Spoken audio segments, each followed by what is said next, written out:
Chloé Dubois fixa son reflet dans le miroir des toilettes du Fouquet's, Paris. Ses mains tremblaient tandis qu'elle lissait sa robe noire, la plus belle qu'elle possédait. Même après avoir perdu 15 kilos, elle se sentait toujours déplacée. Dans ce restaurant chic où des mondaines très minces dînaient de minuscules salades. « Tu peux le faire », se chuchota-t-elle. Ce n'est qu'un dîner. Mais ce n'était pas qu'un dîner, c'était un dîner avec Antoine Delacroix, l'un des célibataires les plus enviés de Paris.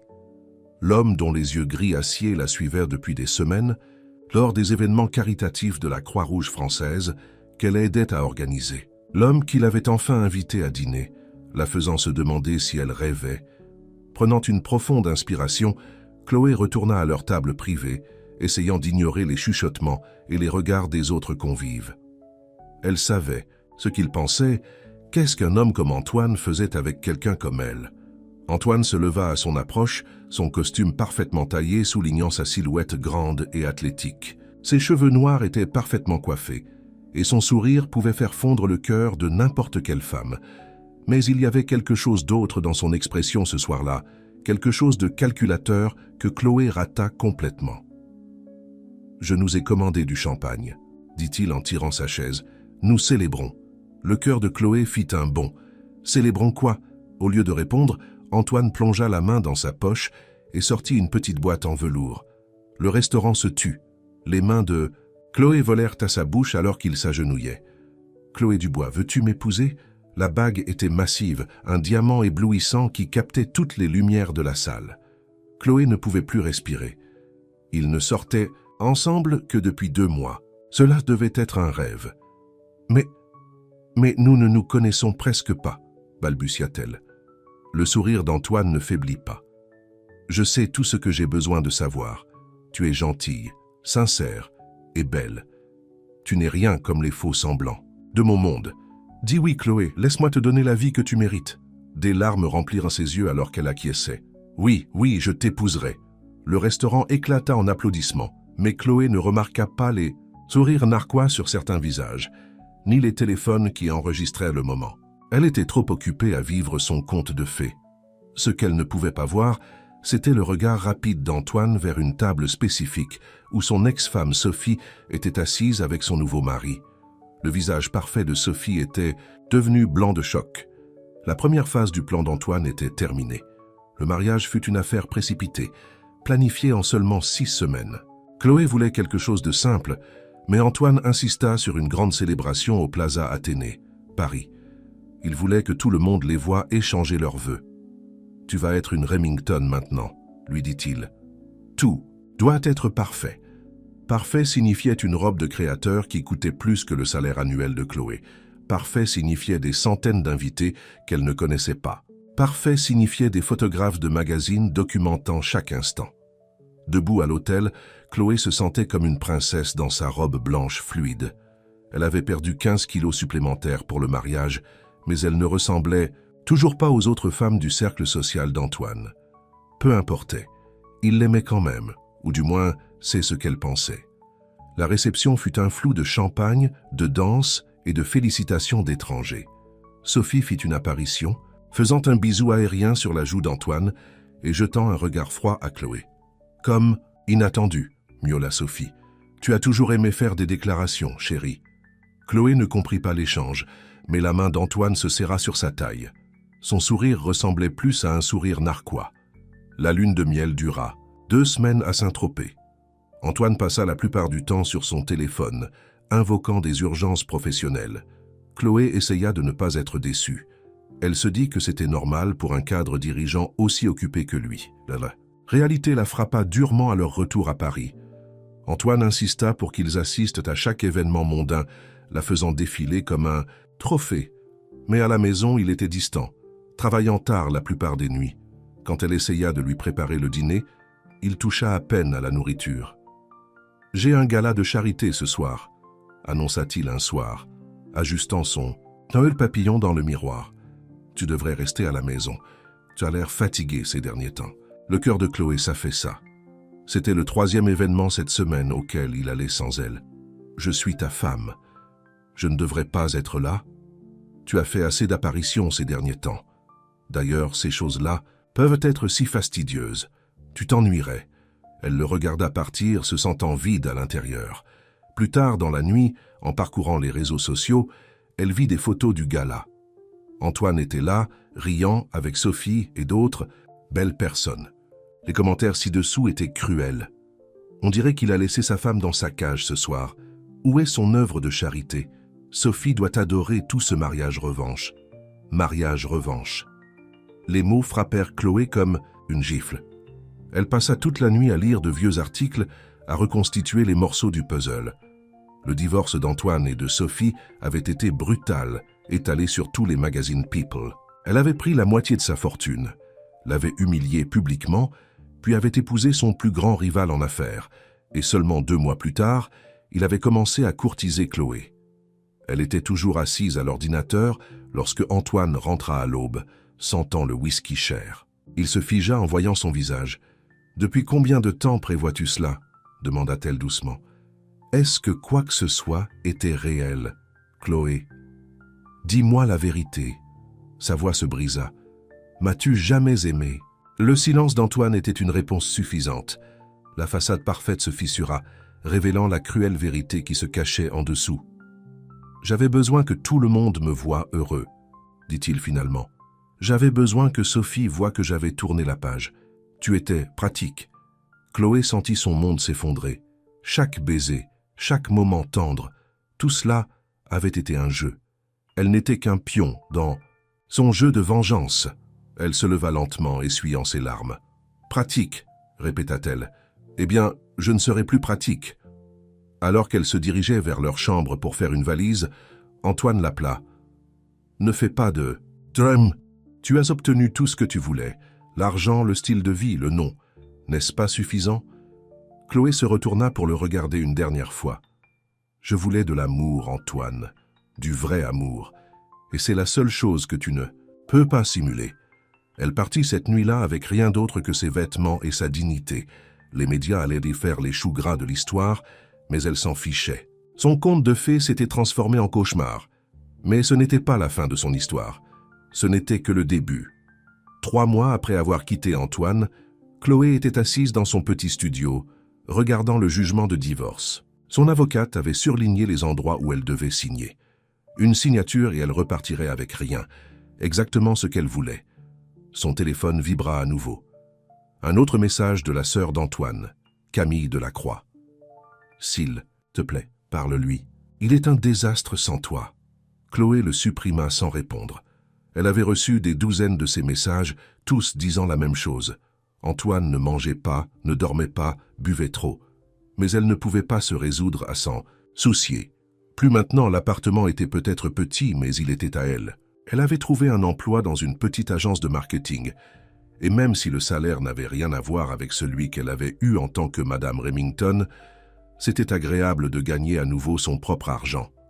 Son téléphone sonna. Cette fois, c'était Jean-Pierre Moreau, son nouveau patron. « Chloé, j'ai besoin de vous au bureau. Vous vous souvenez de votre présentation pour le compte Dupont? Ils veulent la voir. Aujourd'hui. » Son cœur s'emballa. C'était sa chance de faire ses preuves. « J'y serai dans 20 minutes. » Alors qu'elle se dépêchait de se préparer, Chloé aperçut son reflet dans le miroir. Elle ne se reconnaissait plus.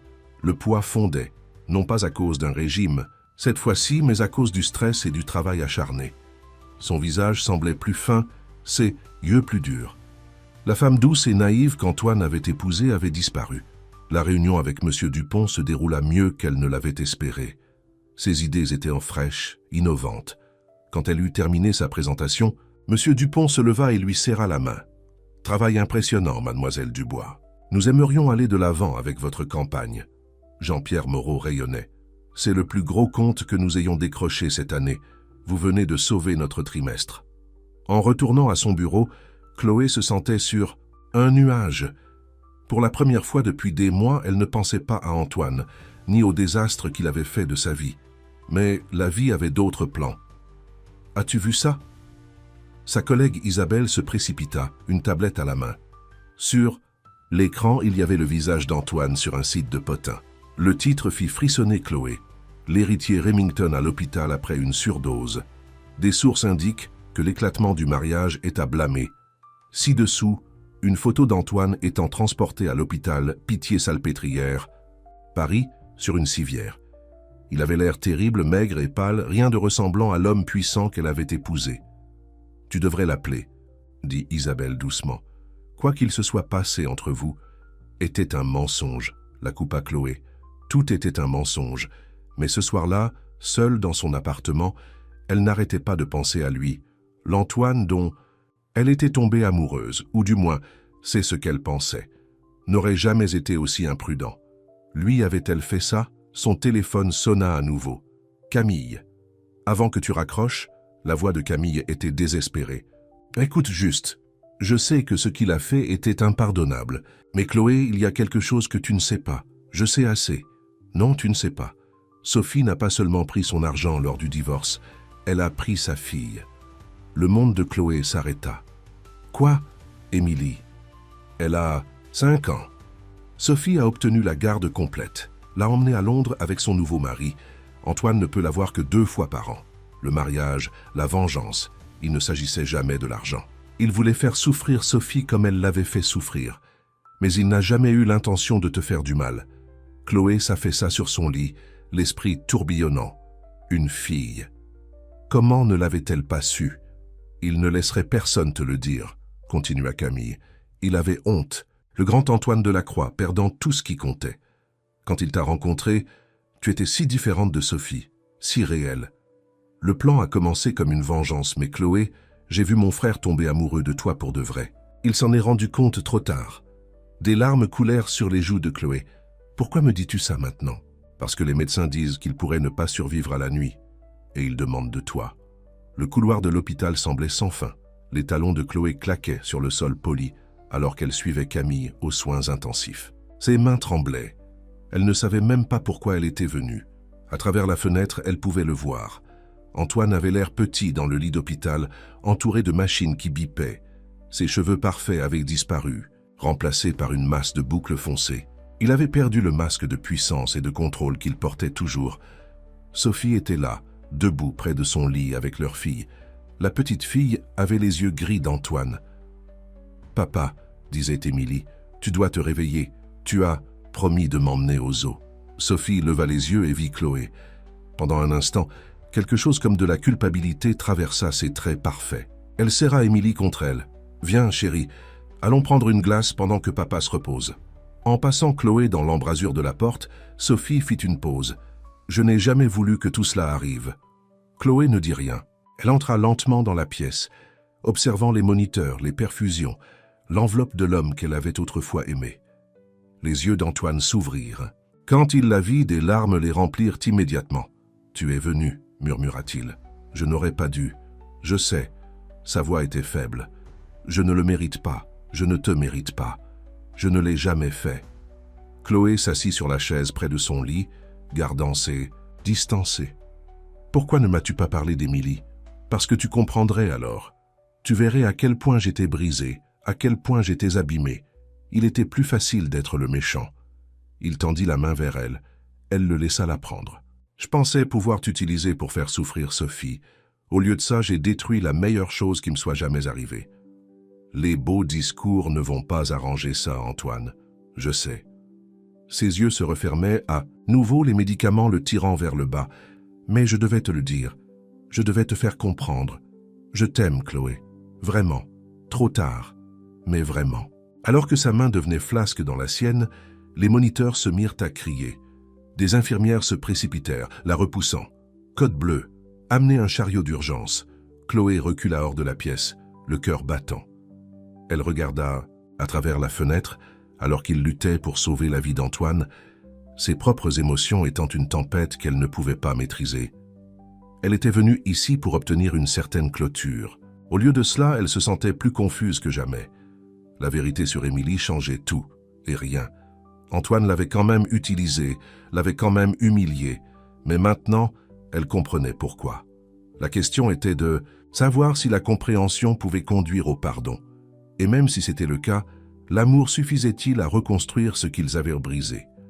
Les médecins réussirent à sauver la vie d'Antoine cette nuit-là, mais Chloé ne resta pas pour le voir se réveiller. Elle quitta l'hôpital et se jeta dans le travail, essayant d'oublier la sensation de sa main dans la sienne, essayant d'ignorer la douleur dans son cœur. 2 semaines passèrent. La campagne Dupont prenait de l'ampleur et Jean-Pierre Moreau l'avait promue au poste de responsable de compte senior. Elle était trop occupée pour les regrets, trop concentrée pour les larmes. Du moins, c'est ce qu'elle se disait. « Vous avez une autre livraison », annonça Isabelle, montrant les roses sur le bureau de Chloé. Elles arrivaient chaque jour maintenant, de couleurs différentes, toujours avec la même note. « Je suis désolé, parle-moi ». À Chloé les jeta à la poubelle comme toutes les autres. Mais cette fois, quelque chose de différent tomba du bouquet. Un dessin d'enfant fait au crayon de couleur, un portrait de famille, un homme grand, une petite fille et une femme aux longs cheveux bruns comme ceux de Chloé. « À ma peut-être maman », disait la note en lettres tremblantes. « Papa dit que tu le rends heureux. S'il te plaît, reviens. Amour, Émilie. » Les mains de Chloé tremblaient, tandis qu'elle regardait le dessin. L'espoir innocent de ces lignes au crayon de couleur brisa quelque chose en elle. Son téléphone vibra, un SMS de Camille. « Il sort de prison aujourd'hui. Il rentre dans une maison vide. Je pensais juste que tu devais le savoir. » Ce soir-là, Chloé ne put dormir. Elle continuait de voir le dessin d'Émilie, continuait d'entendre les mots d'Antoine à l'hôpital. À 3 heures du matin, elle prit une décision. Le gardien de sécurité de l'immeuble d'Antoine se souvenait d'elle, la laissa monter sans appeler. Elle avait toujours sa clé, mais elle frappa quand même. Antoine ouvrit la porte, ressemblant à son propre fantôme. Pas de costume de créateur, juste un pantalon de pyjama froissé et un vieux t-shirt. Ses yeux étaient rouges, son visage non rasé. « Chloé ?» Il murmura son nom comme une prière. « On a besoin de parler. Vraiment parler. Plus de mensonges. » Ils s'assirent dans son salon, les lumières de la ville scintillant à travers les fenêtres. La même pièce où ils avaient autrefois planifié leur avenir, où tout s'était effondré. « Commence par Émilie, » dit Chloé. « Dis-moi tout. » Et il le fit. Comment il avait rencontré Sophie à l'université, était tombé amoureux follement et vite. Le mariage de conte de fées, la naissance d'Émilie, puis les infidélités de Sophie, le divorce sordide, la bataille pour la garde qu'il avait perdue parce que le nouveau mari de Sophie avait plus d'argent, plus d'influence. « J'ai vu ma fille m'être enlevée, » dit-il, la voix brisée. Sophie savait exactement comment me blesser. L'argent, je m'en fichais. Mais Émilie, c'était tout mon monde. Donc tu as décidé de te venger de Sophie, en utilisant moi. Les mains d'Antoine tremblaient. Au début, oui, tu étais tout ce que Sophie n'était pas, gentille, sincère, vraie. Je pensais que si j'épousais quelqu'un de si différent d'elle, ça la rendrait folle. Montrer à tout le monde qu'elle n'était pas si spéciale. Et ça a marché, n'est-ce pas? La voix de Chloé était amère. Tout. Le monde s'est moqué de la fille rondelette qui pensait pouvoir être une Delacroix. Sophie a été humiliée. Tu as eu ta revanche. Mais ensuite, quelque chose s'est passé. Antoine se rapprocha, les yeux désespérés. Quelque chose que je n'avais jamais prévu. Tu es arrivée, Chloé. Ton sourire le matin, la façon dont tu chantais en cuisinant. Comment tu écoutais vraiment quand je parlais. Avant même que je le sache, la vengeance n'avait plus d'importance. Tu étais là. Quand ? Demanda-t-elle. Quand cela a-t-il changé? Tu te souviens de ce week-end dans la maison de plage? Quand on s'est fait prendre sous la pluie en revenant du dîner, tu riais, dansais sous la pluie sans te soucier de ta robe ou de ton maquillage ruiné. Complètement libre. C'est là que j'ai su que j'étais en danger. C'est là que j'ai réalisé que je tombais amoureux de ma propre femme. Chloé se souvenait de cette nuit-là. La façon dont il l'avait embrassée sous la pluie la tenait comme si elle était précieuse. Cela avait-il été réel même alors? Mais tu n'arrêtais pas de me repousser, dit-elle. Après notre retour à Paris, parce que j'étais un lâche. Il passa ses mains dans ses cheveux en désordre. Le plan fonctionnait trop bien. Sophie perdait pied, menaçait d'emmener Émilie complètement. J'ai paniqué. J'ai pensé que si je prenais mes distances avec toi, que je me concentrais sur le plan initial. Mais je ne faisais que fuir ce que je ressentais. Et maintenant, il rit tristement. Maintenant, je sais ce qu'est le vrai amour. Et je sais ce que c'est que de le perdre. La drogue, l'alcool. Je n'essayais pas de mourir.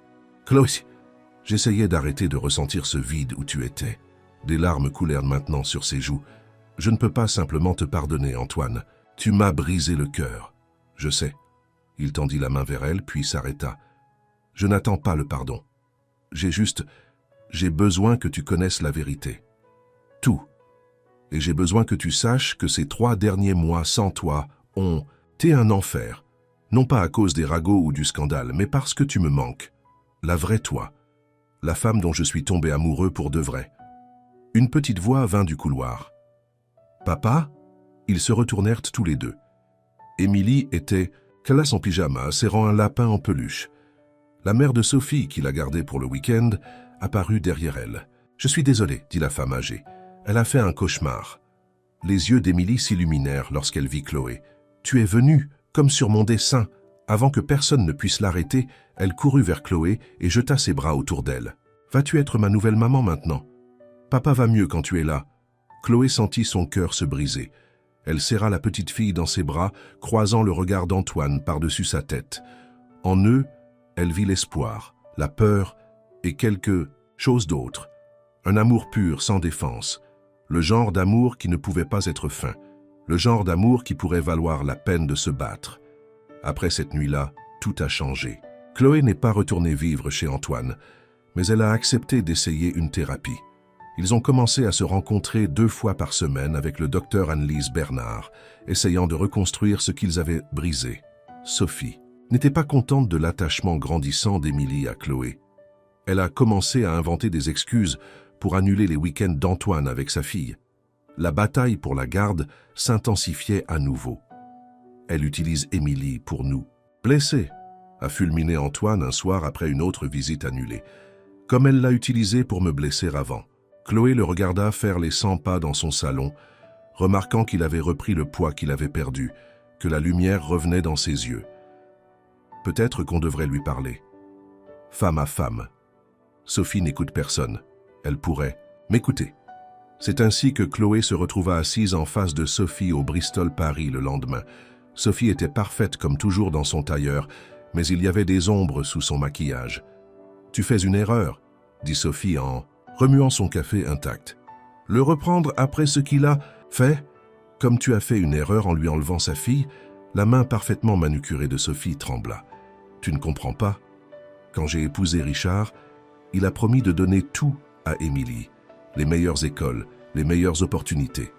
Elle avait déjà tout ce dont elle avait besoin. Elle avait un père qui l'aimait. L'amour ne paie pas pour les écoles privées. L'amour n'ouvre pas de porte. » Chloé se pencha en avant. « Est-ce ce que tu crois vraiment? Que l'argent compte plus que l'amour? » Quelque chose s'est fissuré dans le masque parfait de Sophie. J'ai grandi sans rien, en regardant ma mère frotter les sols pour avoir de quoi manger. J'ai juré que ma fille ne connaîtrait jamais cette vie. Et maintenant, es-tu heureuse, Sophie? Émilie l'est-elle? Des larmes apparurent dans les yeux de Sophie. Elle les essuya rapidement. Elle pleure pour lui tous les soirs, supplie de le voir. Et maintenant, elle parle constamment de toi. Ça peut être maman. Elle cracha les mots comme s'ils avaient un goût amer. Alors laisse-la rentrer à la maison. On peut trouver un meilleur arrangement. Émilie mérite d'avoir nous tous dans sa vie. Sophie resta silencieuse pendant un long moment. Richard veut s'installer définitivement à Londres. Il dit qu'il y a de meilleures opportunités là-bas. Et qu'est-ce que tu veux? Je veux... La voix de Sophie se brisa. Je veux que ma fille arrête de me détester. Pendant ce temps, de l'autre côté de la ville, Antoine rencontrait ses avocats. La bataille pour la garde avait épuisé ses comptes, mais il s'en fichait. Il vendrait tout ce qu'il possédait pour garder Émilie près de lui. Son téléphone vibra. Un SMS de Chloé. « Je viens. » Grosse nouvelle. Elle arriva 1 heure plus tard, pratiquement rayonnante. « Je viens de déjeuner avec Sophie. » Antoine se raidit. Qu'est-ce qu'elle voulait? Faire un marché. Garde conjointe. Émilie reste à Paris, partage son temps entre les 2 maisons. Mais il y a une condition. Bien sûr qu'il y en a une. Qu'est-ce qu'elle veut? De l'argent? La maison d'été? Chloé secoua la tête. Elle veut qu'on aille tous en thérapie familiale. Toi, moi, elle, Richard. Pour Émilie. Antoine la regarda sous le choc. Sophie a accepté ça. Je crois qu'elle en a assez de se battre. Et Chloé sourit doucement. Je crois que t'avoir vu presque mourir l'a effrayée. Lui a fait réaliser ce qu'Émilie perdrait. Antoine prit Chloé dans ses bras, respirant son parfum familier. « Comment fais-tu ça? Comment arrives-tu à améliorer les choses? Parce que je vois le bien chez les gens, même quand ils ne le voient pas eux-mêmes. Il se recula pour la regarder. Reviens vivre avec moi. Antoine, je sais qu'on est encore en train de régler les choses. Mais tu me manques. Émilie te manque. Cet endroit n'est pas une maison sans toi. Chloé toucha son visage doucement. Le visage dont elle était tombée amoureuse 2 fois maintenant. Une fois lorsqu'il portait un masque et une autre fois lorsqu'il montrait son vrai visage. Une condition, dit-elle. Plus de mensonges. Jamais. Plus de mensonges, promit-il. Plus de jeux. Juste nous, en train de construire quelque chose de réel. Ce soir-là, ils ont dîné avec Émilie. Les yeux de la petite fille se sont illuminés quand Chloé l'a aidée à faire ses devoirs, quand elles ont fait des biscuits ensemble, quand ils se sont tous blottis sur le canapé pour regarder des films. Ce n'était pas parfait. Ils avaient encore beaucoup de chemin à parcourir. Mais en regardant Antoine lire une histoire au coucher à Émilie, sa voix faisant toutes les différentes voix des personnages, Chloé savait que c'était ce qu'elle avait toujours voulu, pas de vengeance. Pas de statut social, juste ça. Une famille construite sur l'amour, le pardon et les deuxièmes chances. Plus tard, couchés dans leur lit, Antoine la serra contre lui. « Je ne te mérite pas, murmura-t-il. « Non, acquiesça-t-elle. Mais tu apprends à le faire. » Devant leur fenêtre, la ville brillait comme des étoiles. Quelque part là-bas, Sophie couchait Émilie dans son autre lit, peut-être en pensant aux changements qui allaient arriver à leur famille compliquée. Demain apporterait de nouveaux défis. Mais ce soir, dans l'obscurité silencieuse, Chloé se sentit enfin en paix. Le conte de fées ne s'était pas terminé comme elle l'avait prévu. Il s'était terminé mieux, chaotique, réel et vrai. 3 mois après leur nouvelle entente de garde, les choses commençaient enfin à s'installer dans un rythme. Émilie passait les jours de semaine avec Sophie et les week-ends avec Antoine et Chloé. Les séances de thérapie familiale, bien que tendues au début, les aidaient tous à mieux communiquer. Mais la paix ne dure jamais longtemps dans la haute société parisienne. Les problèmes ont commencé lors de la fête du 7e anniversaire d'Émilie. Ils avaient décidé d'organiser une grande fête chez Sophie, avec les 2 familles présentes. Tout se passait bien jusqu'à ce que Richard, le mari de Sophie, ait trop bu. « Regardez-vous tous jouer aux familles heureuses », a-t-il raillé, coinçant Antoine près de la piscine. « Vous pensez avoir gagné, n'est-ce pas ?» en amenant Sophie à accepter cette absurdité de garde. « Et il ne s'agit pas de gagner », a dit Antoine tranquillement. « Il s'agit d'Émilie. Il s'agit toujours d'Émilie avec toi. Peut-être que si tu avais été aussi investi quand tu étais marié à Sophie, ne dis rien. » La voix d'Antoine était dangereuse, mais Richard était trop ivre pour remarquer l'avertissement. « Tu sais ce qui est drôle? Sophie ne m'a épousé que pour te rendre jaloux. Et maintenant, regarde. Elle supplie presque de passer du temps avec toi et ta nouvelle œuvre de charité. » Le poing d'Antoine a heurté la mâchoire de Richard avant que personne ne puisse l'arrêter. Richard a trébuché en arrière, tombant, dans la piscine avec un éclaboussement qui a fait crier les enfants et halter les parents. « Papa !» a crié Émilie en courant jusqu'au bord de la piscine. « Arrêtez !»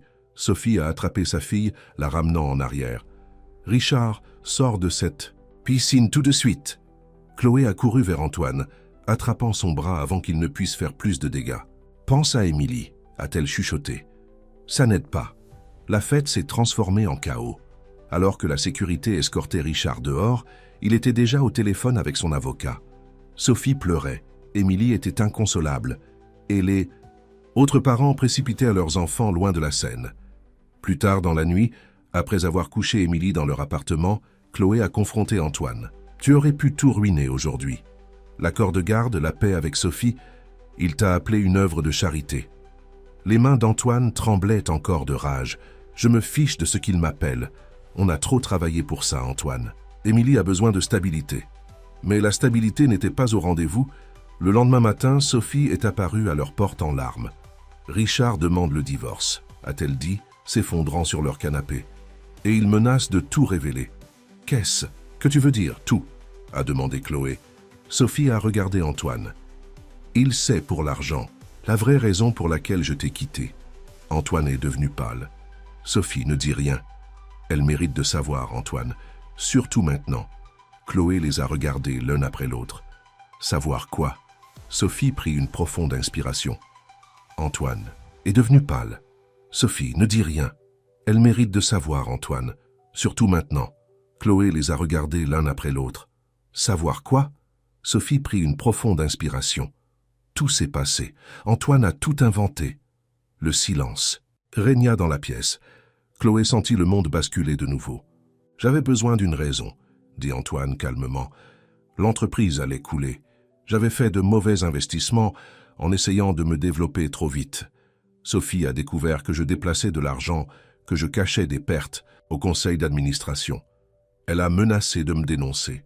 « Alors tu as d'abord détruit ma réputation », termina Sophie. « Tu as fait croire à tout le monde que j'étais la méchante. Et quand l'entreprise s'est miraculeusement relevée 1 an plus tard, j'ai laissé croire à tout le monde que tu avais pris la moitié de ma fortune lors du divorce, » dit Antoine. « Alors qu'en réalité, tu as pris la responsabilité de mes erreurs. » Chloé se leva lentement. Donc tout, le mariage par vengeance, m'utilisé pour blesser Sophie, s'était basé sur un mensonge.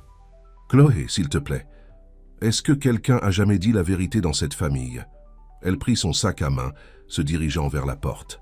« J'ai besoin d'air. » Elle marcha pendant des heures dans le jardin du Luxembourg, la tête qui tournait. Chaque fois qu'elle pensait comprendre ce monde dans lequel elle s'était mariée, une autre couche de tromperie apparaissait. Son téléphone n'arrêtait pas de vibrer. Des messages d'Antoine, de Sophie, même de Camille. Elle les ignora tous.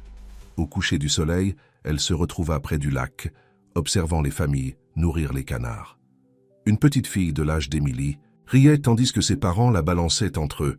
Son téléphone sonna de nouveau. Cette fois, c'était Émilie. « Maman Chloé ?»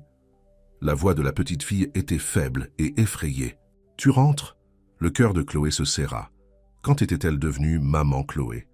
Quand cette famille compliquée et chaotique était-elle devenue la sienne? « Richard est méchant avec maman, » continua Émilie. « Et papa est vraiment triste. S'il te plaît, rentre. » En arrière-plan, elle pouvait entendre Sophie et Antoine se disputer. Tu n'avais aucun droit de lui dire. Elle mérite de savoir quel genre d'homme tu es vraiment. Oh, comme si tu étais si innocente dans tout ça. Émilie, ma chérie, dit Chloé doucement, mets-moi sur haut-parleur. Les voix qui se disputaient devinrent plus fortes. Vous deux, arrêtez. La voix de Chloé coupa leur dispute. Vous faites peur à Émilie, encore. Le silence tomba. Je rentre, dit-elle, et quand j'arriverai, nous allons tous nous asseoir et dire toute la vérité, chaque sale détail, parce que j'en ai assez des mensonges et j'en ai assez des secrets. Si nous devons être une famille, nous tous, nous recommençons à zéro. Ce soir, elle raccrocha et regarda son reflet dans le lac. La femme qui la regardait n'était pas la même que celle qui était tombée amoureuse des beaux mensonges d'Antoine il y a quelques mois. Elle était plus forte maintenant, plus sage. Et peut-être, juste peut-être, était-elle exactement ce dont cette famille brisée avait besoin pour guérir. La conversation de ce soir-là a tout changé. Ils sont restés assis dans le salon d'Antoine jusqu'à l'aube, Émilie dormant à l'étage, tandis que des années de mensonges se défaisaient. L'entreprise était en difficulté, expliqua Antoine la voix rauque. Nous nous étions développés trop vite, nous avions pris trop de risques. Lorsque le marché s'est effondré, nous avons été exposés. Sophie était assise raide sur le canapé, son maquillage maculé de larmes. J'ai trouvé les comptes. J'ai vu à quel point c'était vraiment grave. Si ça sortait, tout le monde perdrait son emploi. Pas seulement les cadres, mais des milliers de travailleurs. Alors tu as pris le coup, dit Chloé. Tu as laissé croire à tout le monde que tu avais eu des aventures, que tu avais brisé le mariage. C'était mon idée, admit Sophie.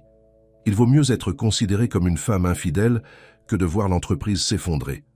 Le règlement du divorce était en réalité de l'argent pour maintenir l'entreprise à flot jusqu'à ce que le marché se rétablisse.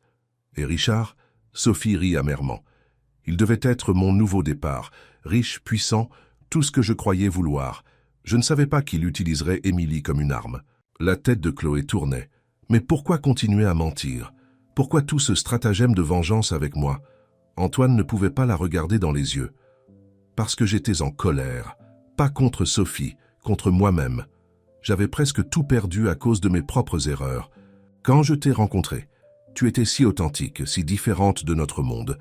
J'ai pensé que t'utiliser blesserait Sophie, mais en réalité, j'essayais de me blesser moi-même, en épousant quelqu'un que tu pensais être inférieur à toi. Non. Il lui prit la main. Elle le laissa faire. en épousant quelqu'un de meilleur que je ne le méritais. Une porte grinça à l'étage. Émilie se tenait là en pyjama, serrant son lapin en peluche. « Est-ce que tout le monde se dispute ?»« Encore ?» demanda-t-elle d'une petite voix. Sophie ouvrit les bras. « Non, ma chérie, on parle juste. On essaie de réparer les choses. » Émilie courut vers sa mère, puis regarda Chloé. « Je peux avoir 2 mamans, comme Sarah à l'école. » Les adultes échangèrent des regards. À cet instant, quelque chose a changé. « Viens ici, ma chérie, » dit Chloé. Émilie grimpa sur ses genoux. Les familles existent sous toutes les formes et tailles. Ce qui compte, c'est que nous nous aimions, même quand nous faisons des erreurs. Sophie essuya de nouvelles larmes. Les avocats de Richard ont appelé. Il exige la garde exclusive. Sur « Mon cadavre » grogna Antoine.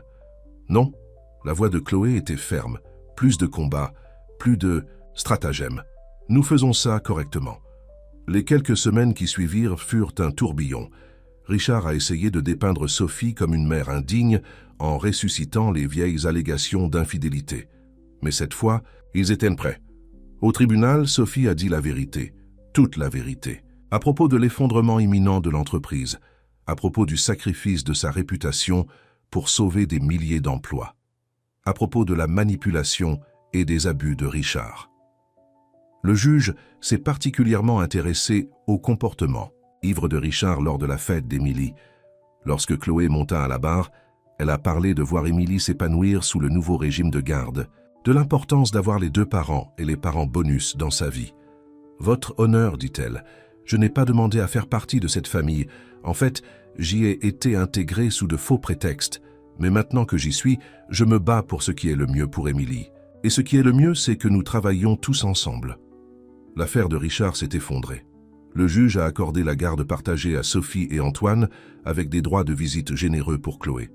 Richard était limité à des visites surveillées. Devant le tribunal, les photographes les ont assaillis. Pour une fois, personne ne se souciait du scandale ou du drame. Les photos montraient quelque chose de différent.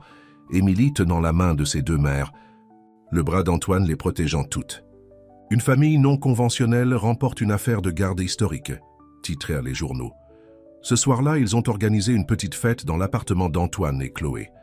Émilie s'est endormie sur le canapé entre ses parents, un sourire paisible sur le visage. « Que se passe-t-il maintenant ?» demanda Sophie doucement. Chloé regarda son mari, puis la femme qui était passée d'ennemi à allié inattendu. « Maintenant, nous construisons quelque chose de nouveau, quelque chose de réel. Ensemble, » ajouta Antoine, lui serrant la main. Sophie hocha la tête, touchant doucement les cheveux d'Émilie. Ensemble. Plus tard, après que Sophie eut ramené Émilie à la maison, Antoine trouva Chloé sur leur balcon. « Je n'arrête pas d'attendre que tu partes, » avoua-t-il. « Après tout ce que tu as appris, tout ce que j'ai fait, l'homme qui m'a épousée par vengeance n'est pas l'homme que je vois maintenant, » dit-elle. « Les gens changent, Antoine. Parfois, ils changent même pour le mieux. » Il la serra dans ses bras, respirant son parfum familier. « Je t'aime, du vrai amour. Le genre d'amour qui me terrifie, parce que je sais que je ne le mérite pas. C'est peut-être pour ça que tu le fais. » Elle l'embrassa doucement. « Parce que tu comprends enfin ce que signifie vraiment l'amour. » À l'intérieur, leur téléphone vibrait avec un SMS de Sophie, une photo d'Émilie blottie dans son lit, serrant la photo d'eux 4 au tribunal. C'était leur famille maintenant, chaotique, compliquée, construite sur des mensonges mais sauvée par la vérité. Et d'une manière ou d'une autre, contre toute attente, ça marchait. 6 mois après la bataille pour la garde, leur vie s'était installée dans un rythme confortable. Puis Richard s'est présenté au bureau d'Antoine avec une enveloppe. « Tu crois avoir gagné ?» dit-il, laissant tomber l'enveloppe sur le bureau d'Antoine. « Mais j'ai fait quelques recherches. À l'intérieur se trouvaient des photos, de vieilles photos d'avant le premier mariage d'Antoine. Elle le montrait avec Jean-Pierre Moreau, l'actuel patron de Chloé. Intéressante coïncidence, sourit Richard. Votre nouvelle femme travaille pour votre ancien colocataire de fac, le même colocataire qui vous a aidé à cacher de l'argent pendant l'effondrement de l'entreprise. Le sang d'Antoine glaça. Sors. Je me demande ce que l'AMF penserait de tout ça, ou mieux encore, ce que Chloé penserait lorsqu'elle apprendra que son emploi de rêve n'était pas exactement mérité. Après le départ de Richard, Antoine appela Jean-Pierre dans la panique. Il sait, dit Antoine, tout. Impossible. Ces documents ont été détruits. Pas tous, apparemment. Il a des photos de nous de l'époque de la fac. Jean-Pierre jura. Que veut-il? Ce que tout le monde veut, de l'argent, du pouvoir, de la vengeance. On ne peut pas le laisser révéler ça. Chloé ne te pardonnerait jamais. Mais il était trop tard. Richard avait déjà envoyé des copies à tous les grands journaux de Paris. Chloé travaillait tard lorsque l'histoire a éclaté. Son téléphone a explosé de notifications. Là, en noir et blanc, était la vérité. Son emploi, son succès, tout orchestré par Antoine. Elle a fait irruption dans son bureau, jetant le journal sur son bureau. « Dis-moi que ce n'est pas vrai. » Antoine avait l'air vaincu. « Je peux expliquer. » « Expliquer quoi? Comment tu as organisé toute ma carrière? Comment chaque succès que je croyais avoir mérité n'était qu'une autre manipulation? J'ai seulement demandé à Jean-Pierre de te donner une chance. Tout ce qui s'est passé après, c'était toi. Est-ce que quelque chose dans ma vie était réel? Ou était-ce juste une partie de ton grand plan? Avant qu'il ne puisse répondre, Sophie entra en courant. « Vous avez vu les nouvelles? Richard parle à l'AMF. Il menace de tout révéler.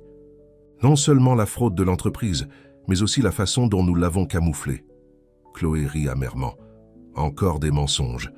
Pourquoi ne suis-je pas surprise? »« Chloé, s'il te plaît, » supplia Antoine. « J'essayais de te protéger.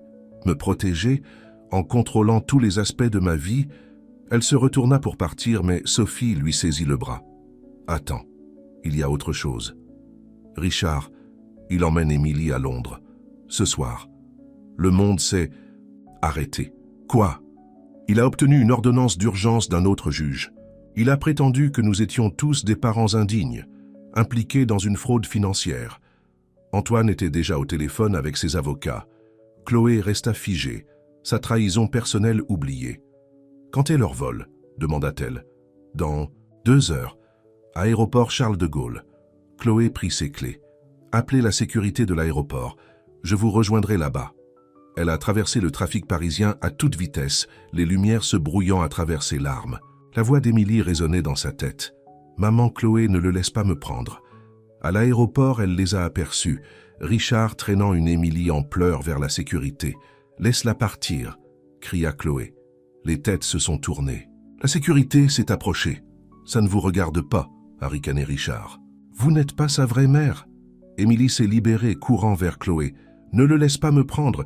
Il dit que je ne reverrai plus jamais maman ou papa. » La police de l'aéroport les a encerclés. Sophie et Antoine sont arrivés avec leurs avocats et l'ordonnance de garde originale. Richard a été arrêté pour tentative d'enlèvement. Alors qu'il l'emmenait, il a crié « Vous allez tous tomber, l'AMF vous détruira !» Des heures plus tard, ils étaient assis dans le salon d'Antoine. Émilie dormait à l'étage, épuisée par l'épreuve. « Nous devons lui dire la vérité », dit Sophie doucement. « Tout », acquiesça Chloé. « Plus de mensonges. » Antoine prit sa main. « Je suis désolé. Pour Jean-Pierre, pour le travail. J'ai vu à quel point tu étais talentueuse, à quel point tu avais du potentiel. Je voulais te donner la chance que tu méritais. Ce n'était pas à toi de décider. Je sais, tout comme ce n'était pas notre choix de laisser Sophie prendre la responsabilité des problèmes de l'entreprise. Nous avons tous joué à Dieu avec la vie des autres. » Sophie se leva. « Alors peut-être qu'il est temps d'arrêter. » Nous, tous, le lendemain matin, ils ont organisé une conférence de presse. Ensemble, ils ont dit toute la vérité. À propos de l'effondrement imminent de l'entreprise, du sacrifice de Sophie, des manipulations d'Antoine. Chloé a regardé son mari avouer ses péchés au monde, a vu les larmes aux yeux de Sophie, alors qu'elle récupérait sa réputation. Le scandale serait énorme. L'enquête de l'AMF était inévitable. Mais alors qu'Émilie lui serrait la main, Chloé a réalisé quelque chose. Parfois, il faut tout démolir pour construire quelque chose de plus solide. Que se passe-t-il maintenant? Demanda Émilie. Chloé regarda sa famille. Son foutoir de famille, construite sur des mensonges mais debout ensemble dans la vérité. Maintenant, on recommence. Comme il faut. L'enquête de l'AMF a été rude. Antoine a démissionné de son poste de PDG et l'action de l'entreprise a chuté en flèche. Les journalistes campaient devant leur immeuble jour et nuit, espérant surprendre la famille dans un autre scandale. Jean-Pierre a été arrêté pour son rôle dans la dissimulation financière. Chloé a démissionné de son emploi, incapable de faire face à ses collègues après avoir appris la vérité sur son poste. « J'ai tout perdu encore une fois », dit Antoine un soir, regardant par la fenêtre de leur chambre. « Pas tout », répondit Chloé, pensant à Émilie endormie au bout du couloir. Sophie a emménagé temporairement dans leur maison d'hôte, voulant maintenir la routine d'Émilie aussi normale que possible pendant la crise. La famille est la plus scandaleuse de Paris, mais pour une fois, aucun d'eux ne se souciait de l'opinion publique. La percée est venue d'une source inattendue. Isabelle, ancienne collègue de Chloé, lui a envoyé une clé USB trouvée dans l'ancien bureau de Jean-Pierre. « Tu dois voir ça », disait la note. Les fichiers révélaient que Richard détournait de l'argent de sa propre entreprise depuis des années. Sa poursuite de Sophie, le mariage, la bataille pour la garde, tout faisait partie d'un complot pour accéder à la fortune de Lacroix. « Il avait besoin que ma réputation soit détruite », réalisa Sophie en examinant les documents. « Pour que personne ne me croie si je découvrais ce qu'il faisait. » Ils ont apporté les preuves à l'AMF. Richard a été arrêté alors qu'il tentait de fuir le pays avec des millions de fonds volés. Mais la victoire avait un goût amer. Antoine était toujours poursuivi pour la fraude financière initiale. L'entreprise était en ruine. La carrière de Chloé était entachée par association. Un matin, elle a trouvé Sophie dans la cuisine, pleurant au-dessus d'une tasse de café. « J'aurais dû dire la vérité il y a des années », a dit Sophie, à propos de l'entreprise, à propos de Richard. Peut-être qu'alors rien de tout cela ne serait arrivé. Nous aurions tous dû dire la vérité, a répondu Chloé. Mais on ne peut pas changer le passé. Émilie est descendue, petite dans son uniforme scolaire. Vont-ils emmener papa comme ils ont emmené Richard? Les deux femmes se sont échangées un regard. Comment expliquez-vous un crime en col blanc à une enfant de 7 ans? Viens ici, ma chérie, a dit Chloé, attirant Émilie sur ses genoux. Tu te souviens quand tu as cassé le vase préféré de maman et que tu as essayé de le cacher? Émilie hocha la tête. Et tu te souviens à quel point les choses allaient mieux après que tu aies dit la vérité? Même si tu avais des ennuis? C'est ce que papa a fait. Dis la vérité même s'il aura des ennuis. Oui, ma chérie, a dit Sophie doucement. Parfois, les adultes font aussi des erreurs. De grosses erreurs. Mais dire la vérité est toujours courageux. Cet après-midi-là, Antoine a rencontré les procureurs fédéraux. Il a fait une confession complète, a accepté de rembourser chaque centime et a fourni des preuves contre d'autres personnes impliquées dans la fraude. En échange, il ne purgerait qu'1 an de prison. La nuit précédant son entrée à la prison, de sécurité minimale, ils ont organisé un dîner de famille. Émilie a insisté pour préparer les spaghettis préférés de son père, même si la plupart se sont retrouvés par terre. « Promets que tu écriras tous les jours. » A-t-elle exigé? 2 fois par jour, lui a assuré Antoine. « Et tu pourras venir me voir le week-end. » Après qu'Émilie se soit couchée, les adultes se sont assis dans un silence pesant. « Je m'occuperai d'elle », a promis Sophie. Antoine hocha la tête, incapable de parler. Chloé lui a pris la main. « 1 an, a-t-elle dit. On peut survivre 1 an. »« Pourquoi es-tu encore là ?» a-t-il demandé soudainement. « Après tout ce que j'ai fait, tous les mensonges. Parce que l'homme qui va en prison demain n'est pas le même homme qui m'a épousé par vengeance. Cet homme n'aurait jamais avoué, n'aurait jamais mis sa famille avant son orgueil. » Sophie lui a touché le bras. « Nous maintiendrons l'entreprise à flot. Le conseil d'administration a accepté de me laisser prendre la relève en tant que PDG par intérim. Et on m'a proposé un poste d'enseignant à HEC Paris, a ajouté Chloé. Enseigner l'éthique, si vous pouvez le croire. » Antoine. Harry a traversé ses larmes. Dieu a le sens de l'humour. Le lendemain matin, ils l'ont tous conduit à la prison. Émilie s'est accrochée à lui, refusant de le lâcher, jusqu'à ce que les gardes insistent gentiment. « Prenez soin de nos filles, » a-t-il dit à Chloé et à Sophie. Alors qu'ils le regardèrent s'éloigner, Émilie entre elles, tenant leurs 2 mains, Chloé a réalisé quelque chose d'extraordinaire. La famille qui avait commencé par des mensonges et de la vengeance était devenue quelque chose de vrai et de précieux. Ils avaient une année difficile devant eux, mais ils y feraient face ensemble, liés non par le sang ou les certificats de mariage, mais par le choix, l'amour et une vérité durement acquise. Ce soir-là, Émilie a insisté pour dormir dans la chambre principale. Alors que Chloé tenait sa belle-fille, Sophie se blottissait de l'autre côté. Elle a pensé au chemin étrange qui les avait menés ici. « Maman Chloé ?» a chuchoté Émilie dans le noir. « Oui, ma chérie. Sommes-nous toujours une famille, même avec papa parti ?»« Plus que jamais, » a répondu Sophie, « parce que maintenant, nous sommes une famille construite sur la vérité. » Dehors, les lumières de la ville brillaient comme des étoiles, promettant que même les nuits les plus sombres finiraient par prendre fin. 1 an, ils pouvaient survivre 1 an. Et peut-être, juste peut-être, ils en sortiraient plus forts pour avoir affronté leurs démons ensemble. 10 mois après la condamnation d'Antoine, Sophie a reçu l'appel qui allait tout changer à nouveau. Richard était mort en prison, crise cardiaque. Chloé a trouvé Sophie assise dans le jardin serrant le téléphone. « Qu'est-ce qui ne va pas ?»« Il a laissé des aveux, » a dit Sophie d'un ton apathique. « À propos de tout. Des choses que nous ne connaissions même pas. » Les aveux ont révélé que Richard avait orchestré l'effondrement total de l'entreprise d'Antoine il y a des années. Il avait manipulé le marché, planté de fausses informations, tout cela pour forcer Antoine à prendre des mesures désespérées. Il voulait se venger, a lu Sophie dans les documents envoyés par ses avocats. Parce qu'il y a 20 ans, le père d'Antoine a choisi Antoine pour diriger l'entreprise à sa place. Toutes ces années de mensonges, de douleurs et de confiance brisée, provenant de l'orgueil blessé d'un seul homme. Émilie était à l'école lorsque la nouvelle est tombée. Les titres criaient « Les aveux sur le lit de mort d'un financier condamné exonèrent la famille de Lacroix ». Chloé et Sophie se sont précipitées à la prison avec les preuves. Les procureurs ont accepté de réexaminer le cas d'Antoine immédiatement. 2 semaines plus tard, il a été libéré.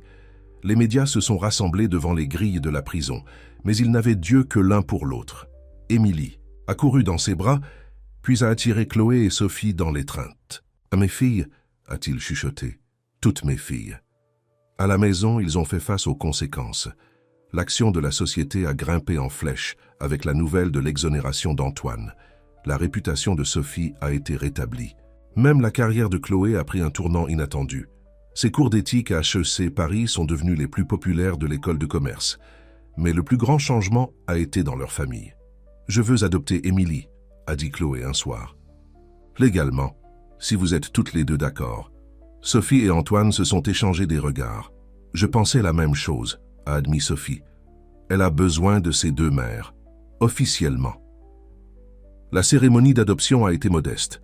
Juste la famille et des amis proches. Émilie portait une robe de princesse et n'arrêtait pas de sourire.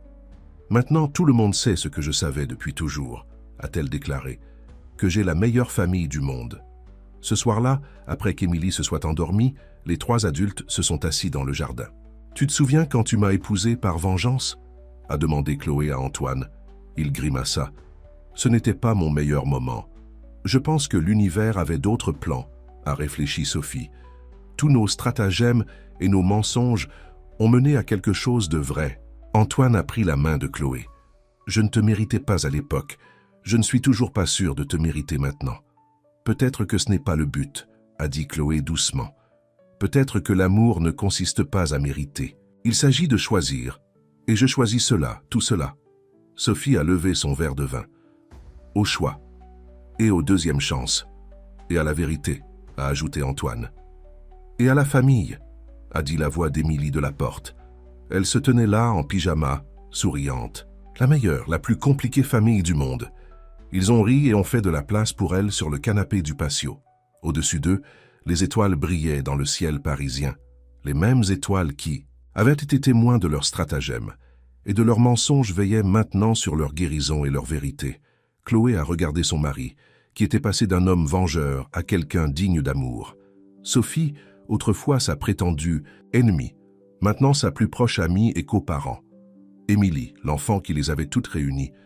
Ce n'était pas le conte de fées qu'elle avait imaginé quand Antoine lui avait fait sa demande dans ce restaurant il y a si longtemps. C'était mieux, c'était réel. « Raconte-moi l'histoire encore une fois », a bâillé Émilie se blottissant entre ses parents, « à propos de la façon dont notre famille est devenue réalité. » Chloé a souri. « Eh bien, il était une fois un homme qui a épousé une femme pour toutes les mauvaises raisons. Mais ça s'est transformé en toutes les bonnes raisons, » a terminé Émilie en somnolant.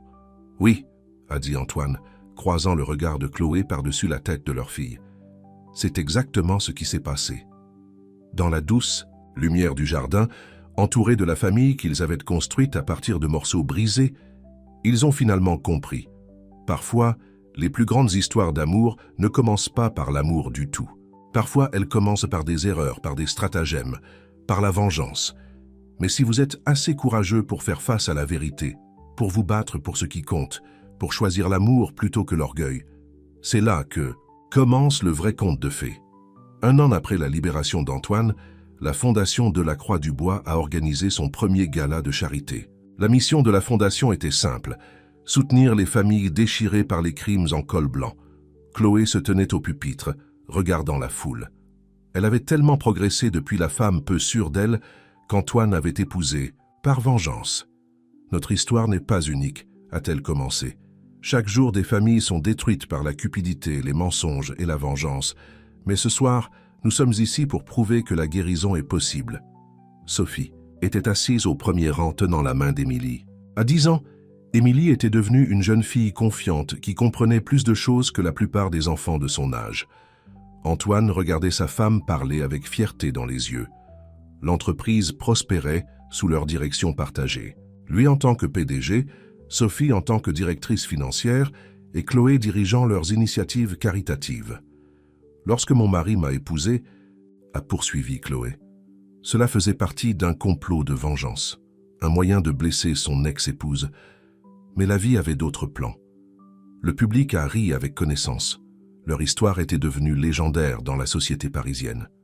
Ce soir, nous annonçons notre première initiative, la bourse Deuxième Chance, pour les enfants dont les parents sont incarcérés pour des crimes financiers, leur donnant l'occasion de recevoir une éducation et de guérir. Les applaudissements furent tonitruants. Émilie a rayonné lorsqu'elle a rejoint ses parents, tous les 3, sur scène. Plus tard dans la soirée, à la maison, Émilie avait une requête. Pouvons-nous avoir un petit frère ou une petite sœur? Les adultes ont failli s'étouffer avec leur café. Ma chérie, a commencé Sophie, mais Émilie n'avait pas fini. Je veux dire, nous avons déjà 2 mamans et un papa. Pourquoi n'ajouterions-nous pas plus? Chloé et Antoine se sont échangés des regards. Ils ne l'avaient encore dit à personne, mais... En fait, a dit Chloé doucement, touchant son ventre, nous avons des nouvelles. Sophie a crié de joie. Émilie a sauté de haut en bas. Quand? Ont-ils tous les deux demandé. En janvier, a dit Antoine, serrant Chloé contre lui. Un bébé du nouvel an. Sophie les a tous les 2 enlacés. Je réclame le rôle de marraine. Alors qu'il fêtait, Chloé a aperçu son reflet dans la fenêtre. Elle a vu une femme forte qui avait transformé la douleur en but. Une femme qui avait appris que le véritable amour ne concerne pas la vengeance, le pouvoir ou le statut social. L'annonce de la grossesse a fait les gros titres. L'héritière Remington attend un enfant. La famille la plus non conventionnelle de France s'agrandit. Mais ils ne se souciaient plus des gros titres. Ils avaient quelque chose de mieux, la vérité, la confiance et une histoire d'amour qui avait commencé par la vengeance, mais s'était terminée par la rédemption. 9 mois plus tard, ils ont accueilli des jumeaux, un garçon et une fille. Émilie a fièrement aidé à les nommer. Espoir et vérité Delacroix. Parce que c'est sur quoi notre famille est construite maintenant, a-t-elle dit sagement. Les infirmières étaient confuses par la dynamique familiale. 2 mères se tenant au-dessus des bébés, tandis que le père filmait tout. Mais les Delacroix étaient habitués au regard confus maintenant. 5 ans plus tard, Chloé était assise dans leur jardin, regardant Émilie aider les jumeaux avec leurs devoirs. Sophie préparait le dîner dans la cuisine et Antoine apprenait à Espoir à faire du vélo. « Maman Chloé », a appelé Vérité, « raconte-nous l'histoire encore une fois. »« Laquelle, ma chérie ?»« Celle où toi et papa êtes tombés amoureux. »« La vraie façon, pas la fausse façon. » Chloé a souri, rassemblant ses enfants près d'elle. Elle a croisé le regard d'Antoine de l'autre côté de la cour, a vu Sophie regarder de la fenêtre de la cuisine. « Eh bien, a-t-elle commencé. Il était une fois un homme qui pensait que la vengeance était plus importante que l'amour, mais il avait tort. » ont chanté les jumeaux en chœur. Oui, il avait tort. Parce que parfois, les meilleures histoires d'amour commencent de la manière la plus étrange. Parfois, il faut se perdre avant de pouvoir se retrouver. Émilie les a rejoints, connaissant l'histoire par cœur. Et parfois, on obtient plus de familles qu'on n'en a jamais rêvé. Antoine et Sophie sont venus les rejoindre dans le jardin. leur famille non conventionnelle au complet. Et ils ont tous vécu heureux pour toujours. Que a demandé Espoir? Chloé a regardé son mari qui avait appris à aimer véritablement. Sophie qui était devenue sa sœur en tout sauf par le sang. Leurs enfants qui ne connaissaient que l'amour, pas les étiquettes. Non, a-t-elle dit doucement. Ils ont vécu honnêtement pour toujours.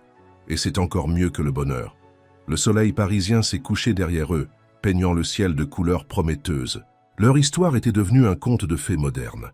Non pas sur des princes parfaits ou des princesses sans défaut, mais sur de vraies personnes qui ont appris que l'amour est plus puissant que la vengeance. Et quelque part, au cœur de la ville, une nouvelle histoire commençait. Mais c'est une autre histoire, pour une autre fois.